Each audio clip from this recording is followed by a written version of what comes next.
Sebagai umat Nabi Muhammad Sallallahu Alaihi Wasallam yang memiliki banyak salah dan dosa, tentu kita berharap mendapat syafaat dari beliau nanti di akhirat.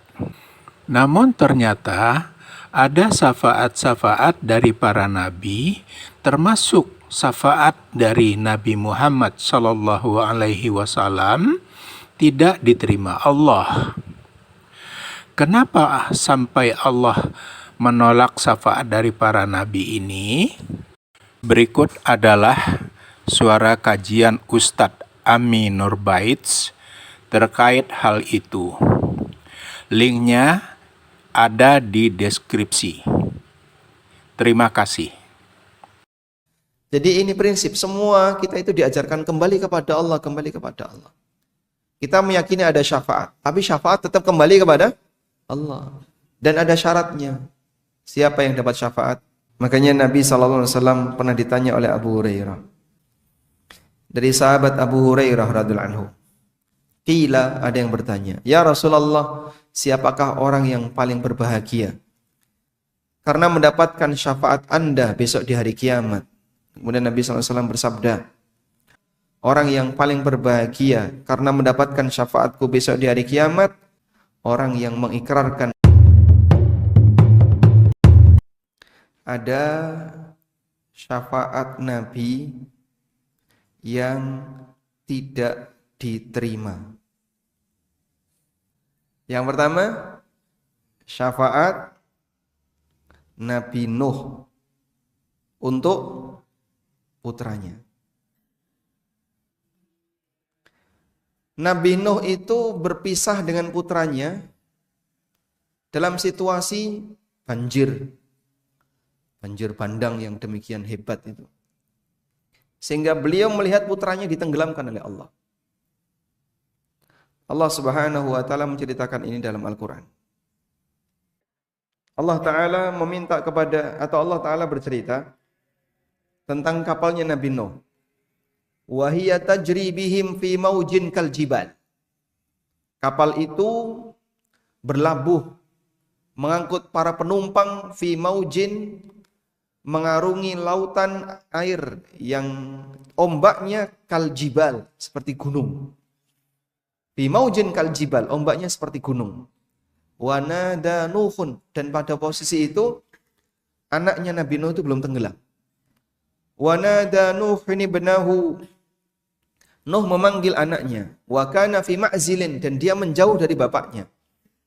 Ya bunayyar kam ma'ana, wahai putraku, ayo naik bersama kami.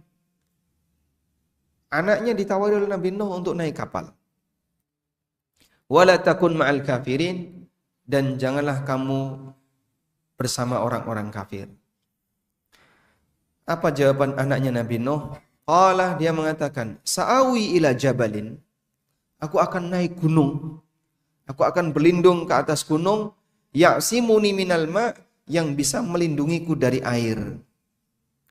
Ini pakai alasan apa? Logika. Dia pakai alasan logika. Logika dia mengatakan, aku akan naik gunung biar aku tidak tenggelam. Qala, Nuh menyampaikan, la asimal yauma min amrillah. Hari ini tidak ada yang bisa mendapatkan pelindungan dari ketetapan Allah. Illa marrahim, kecuali yang Allah rahmati. Nuh bicara pakai apa? Wahyu. Anaknya pakai logika, Nuh pakai wahyu. Lihat hasilnya. Wahala bainahumal mauju fakana minal mughraqin. Lalu antara keduanya itu dihempas dengan ombak dan anaknya tenggelam. Terjadi komunikasi antara Nuh dengan anaknya, tiba-tiba datang ombak besar, anaknya tenggelam. Inilah hasil. Ada logika, ada wahyu, dan ada hasil. Yang bicara pakai logika, dia tenggelam. Maka setelah Nuh diselamatkan oleh Allah, bagi anaknya mati atau tidak? Mati.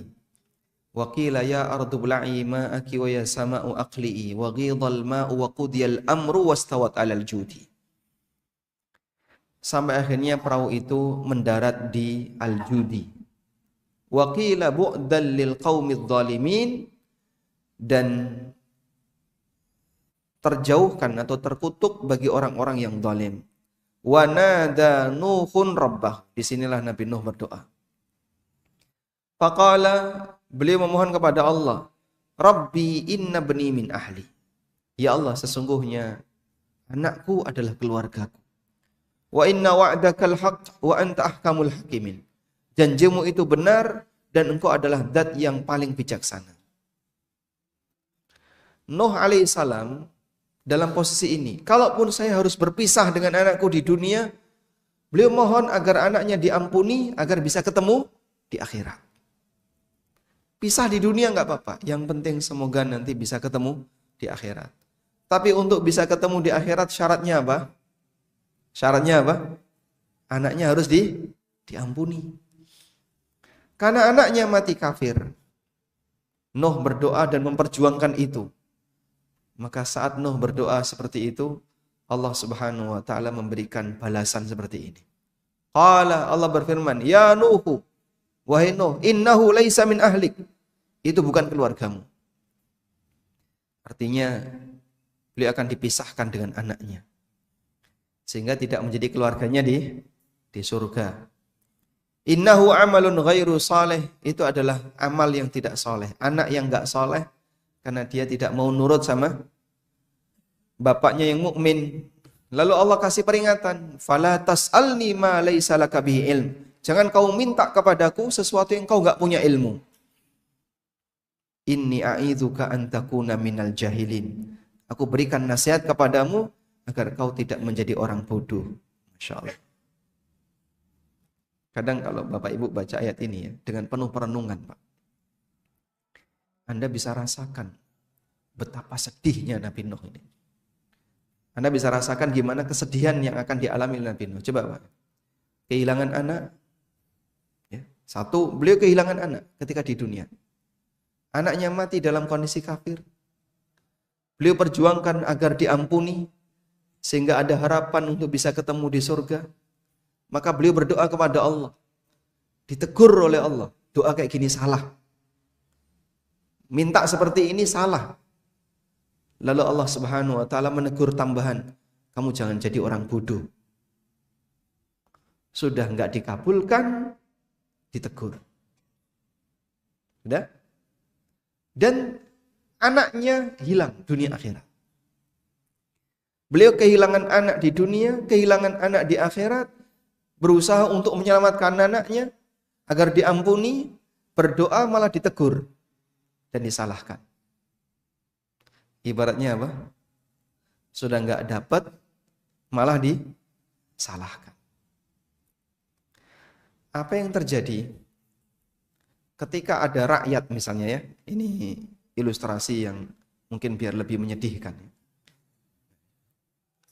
Ada rakyat haknya tidak dikasih, lalu dia memohon, tapi dimarahi.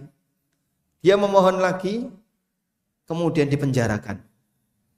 Padahal haknya tidak dikasih. Gimana ini? Orang akan mengatakan, dia dizalimi sama pemimpinnya. Tapi tentu saja Allah tidak mendolimi hambanya. Ada anak, dia nggak dikasih sama orang tuanya, terus dia nangis, minta, malah dimarahi. Kena berapa kali? 2 kali. Sudah harapannya tidak terwujud, malah dia dimarahi. Namun demikianlah aturan yang ditetapkan oleh Allah. Bahwa siapapun yang kafir tidak akan diampuni oleh Allah dosanya jika dibawa sampai mati, walaupun ada upaya dari keluarga dekatnya yang beliau adalah orang saleh, bahkan seorang nabi yang berusaha untuk menyelamatkannya. Ini yang tadi saya sebut syafaat nabi yang tidak diterima. Yang kedua, syafaat siapa? Nabi Ibrahim untuk ayahnya. syafaat Nabi Ibrahim untuk ayahnya. Disebutkan dalam sebuah hadis yang sahih. Nabi SAW pernah bercerita tentang dialog Ibrahim dengan bapaknya. Berikut hadisnya. Ibrahim itu sudah pernah mengingatkan ayahnya seperti yang Allah sebutkan di surat Maryam. Ya abati inni qad ja'ani minal ilmi ma lam ya'tika fattabi'ni ahdika siratan sawiyya. Wahai ayahku, aku punya ilmu. Ibrahim menyampaikan, wahai ayahku, aku punya ilmu. Malam ya'tika, yang tidak Allah berikan kepadamu. Yang dimaksud apa? Wahyu. Ibrahim diberi wahyu oleh Allah yang tidak diberikan kepada orang lain termasuk bapaknya. Fattabi'ni, maka bapak ikuti aku. Ahdika siratan sawiyah, nanti bapak akan aku tunjukkan ke jalan yang lurus. Nabi Muhammad SAW bercerita, Yalqa Ibrahimu abahu Azar. Ibrahim pernah ketemu dengan bapaknya yaitu Azar. Yaumal qiyamah, di hari kiamat. Wa ala wajhi Azar qatarun wa ghabarah. Sementara di wajah Azar ada debu. Wajahnya Azar itu berdebu. Kusam berdebu. Fayaqulu lahu Ibrahim, maka Ibrahim mengatakan kepada bapaknya Azar, Alam aqul lak, bukankah aku telah menyampaikan kepadamu, la ta'sini, bapak jangan membelot dari perintahku. Fayaqulu abuhu, maka bapaknya mengatakan, fal yauma la a'sika, hari ini aku tidak akan membelot dari perintahmu. Hari ini aku tidak akan membelot dari perintahmu. Hari ini itu kapan? Kapan, Pak? Kiamat. Hari ini aku akan mengikutimu di hari kiamat. Fayaqulu Ibrahim, maka Ibrahim mengatakan, Ya Rabbi, wahai Rabbku, innaka qad wa'adtani, sesungguhnya engkau telah menjanjikan kepadaku, alla tukhzini yauma yub'atsun, bahwa engkau tidak akan membuatku sedih di hari kebangkitan. Dan itu Allah sebutkan dalam Al-Quran. Wala tukhzini yauma yub'atsun.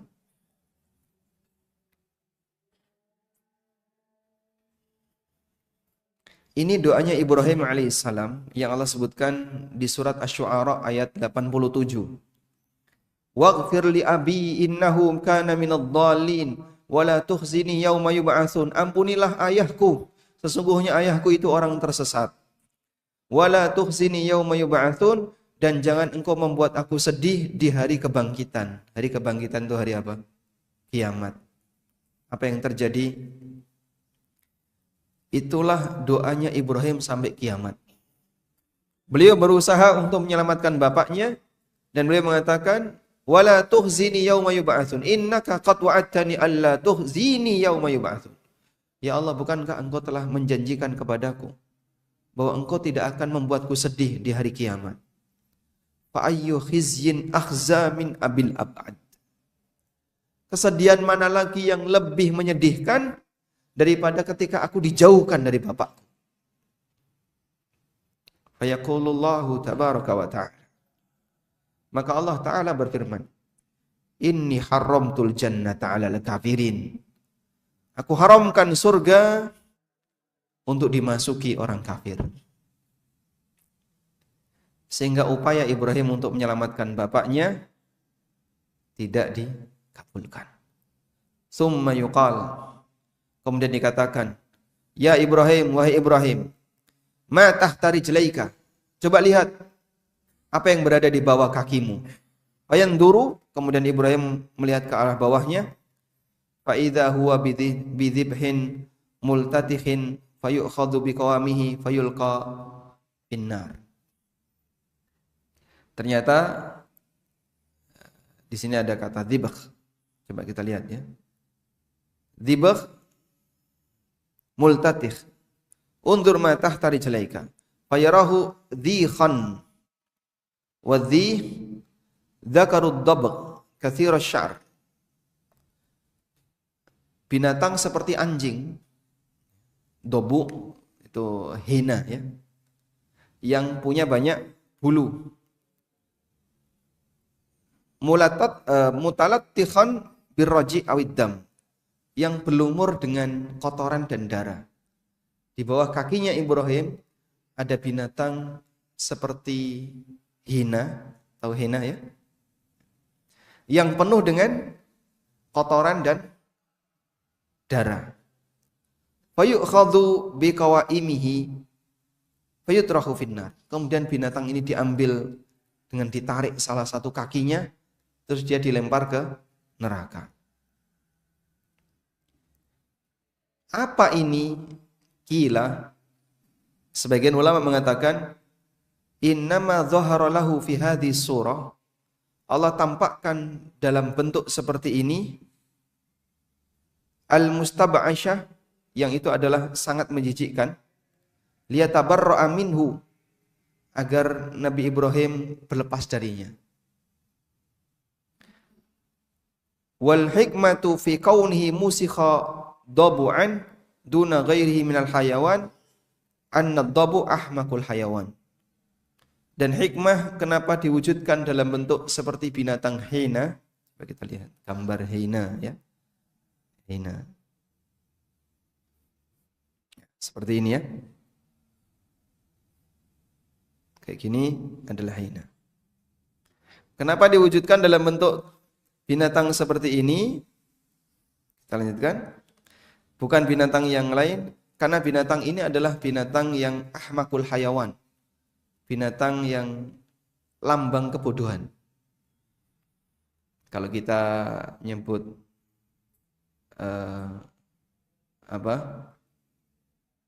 kire misalnya ya mohon maaf ya, itu menunjukkan lambang apa? Menjijikkan. Wa min humkihi, dan di antara bukti kebodohannya, annahu yakfulu amma yajibu at-taqayyudhu lahu. Falamma lam yaqbal azaru an-nasiha min ashfaqin nasi alaihi wa qabila khadi'at syaitan. Di antara bukti kebodohannya adalah binatang ini tidak bisa membedakan mana kotoran dan mana makanan. Sehingga kadang dia makan kotoran, berlumur dengan kotoran. Maka ketika Azar bapaknya tidak mau menerima nasihat dari anaknya yang sangat sayang kepadanya, tapi dia lebih memilih tipuan setan, mirip seperti binatang seperti ini. Jadi selesai dialog itu, Allah Subhanahu wa taala wujudkan bapaknya tadi seperti hina yang berlumur dengan darah dan kotoran. Kemudian diambil lalu dilempar ke neraka. Agar Ibrahim merasa jijik dengan situasi itu, diwujudkanlah bapaknya seperti tadi. Karena itu orang kafir dia lebih milih kotoran daripada kebenaran, maka wujudnya seperti itu. Kurang lebih gambaran yang diberikan oleh Allah Subhanahu wa taala sebagaimana yang disebutkan dalam hadis ini. Dan hadis ini sahih riwayat Bukhari. Disebutkan dalam Sahih Bukhari di nomor 3350. Baik. Ini di antara bukti bahwa syafaat Nabi ada yang tidak diterima karena yang diberi syafaat putranya, ayahnya mati kafir. Maka leluhur siapapun, keluarga siapapun yang dia mati dalam kondisi tidak membawa tauhid, sehebat apapun si pemberi syafaat tidak akan ada gunanya. Walaupun seorang Nabi, kurang apa Pak kalau yang ngasih syafaat seorang Ibrahim Pak alaihi salatu wassalam, yang beliau adalah imamut tauhid. Baik, yang ketiga, syafaatnya siapa? Syafaat siapa? Syafaat Nabi Muhammad sallallahu alaihi wasallam untuk siapa? Untuk dua orang. Paman dan Abdullah bin Ubay bin Salul. Orang munafik. Nabi sallallahu alaihi wasallam diminta untuk memohonkan ampunan, untuk menyolati Abdullah bin Ubay bin Salul ketika Abdullah bin Ubay ini mati. Bahkan anaknya minta agar jubah yang dipakai oleh Rasulullah SAW dijadikan sebagai kafannya Abdullah bin Ubay bin Salul. Nabi SAW kasihkan itu jubah. Jubahnya Rasulullah SAW dijadikan kafannya Abdullah bin Ubay bin Salul. Berarti dibawa kemana? Masuk ke kuburan. Apakah kemudian malaikat mungkar nakir terus, wah, ada jubahnya Nabi SAW. Aja ditakoni. Oh, nggawa jubah Rasulullah sallallahu alaihi wasallam. Pengaruh enggak, Pak? Enggak ada pengaruhnya. Tetap berlaku innal munafiqina fid darkil asfali minan nar. Tentang pamannya Allah Subhanahu wa taala menyebutkan dalam Al-Qur'an. Innaka la tahdi man ahbabta. Engkau tidak akan bisa memberikan petunjuk kepada orang yang kau cintai. Di surat Al-Qasas ayat 56. Innaka la tahdi man ahbabta walakinallaha yahdi man yasha wa huwa a'lamu bil muhtadin. Kau tidak bisa ngasih petunjuk kepada orang yang kau cintai. Tapi Allah kasih petunjuk kepada siapa saja yang Dia kehendaki. Wa huwa a'lamu bil muhtadin. Dan Dia lebih tahu siapa yang lebih berhak untuk dapat petunjuk. Coba kita lihat tafsirnya. Dalam tafsir Ibnu Katsir dijelaskan waqad thabata fi sahihain, dan ini nggak bisa dibesarin ya, mohon maaf. Aplikasi ini nggak bisa dibesarin. Kelihatan nggak, Pak? Kelihatan? Kecil. Baik, coba dibaca, Pak.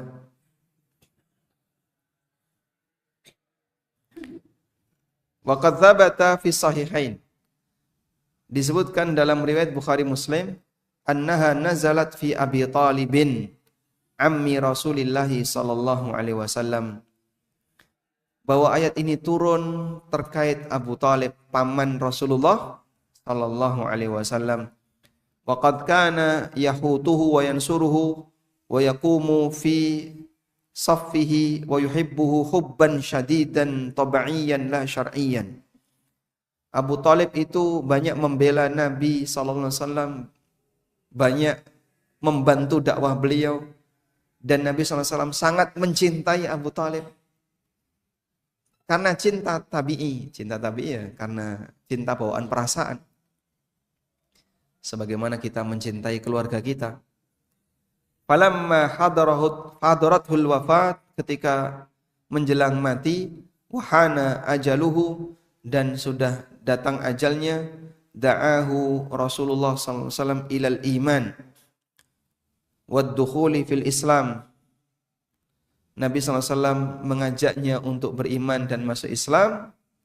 Fasabaqal qadaru fihi waqtatafa min yadihi fastamarra ala ma kana alaihi minal kufri. Namun dia tetap milih untuk bertahan dalam kekufuran karena malu kalau masuk Islam dikatakan telah durhaka kepada bapaknya Abdul Muttalib. Baik, maka disinilah dalil bahwa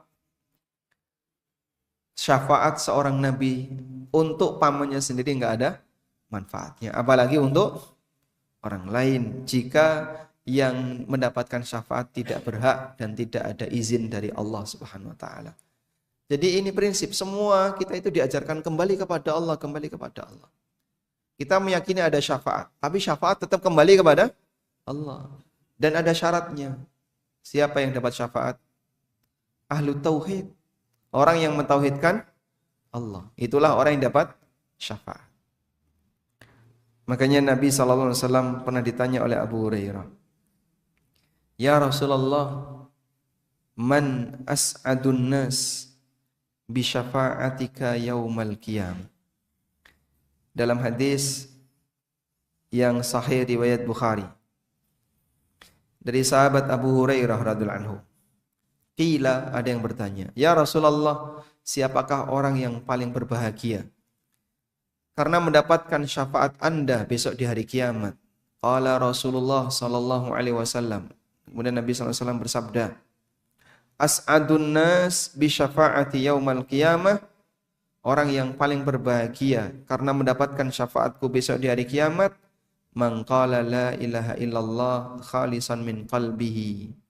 Orang yang mengikrarkan la ilaha illallah terbit ikhlas dari hatinya. Jadi beliau tidak mengatakan yang nanti akan dapat syafaat adalah yang memperingati maulidku misalnya. Beliau tidak bersabda demikian. Karena sahabat tidak pernah melakukan itu. Sehingga ini orang yang pertama kali mendapatkan adalah para sahabat. Karena ikrar la ilaha illallah yang mereka nyatakan itu ikhlas lillahi ta'ala. Makanya ini salah satu bukti bahwa syarat untuk dapat syafaat adalah apa, Pak? Mempertahankan la ilaha illallah. Assalamualaikum warahmatullahi wabarakatuh. Penonton yang dirahmati Allah, bagaimana pendapat Anda dengan tema kajian kali ini? Bermanfaatkah? Berikan pendapat Anda di kolom komentar di bawah. Semoga Allah memberkahi kita semua. Amin. Jangan lupa klik like, subscribe, dan lonceng ya. Terima kasih.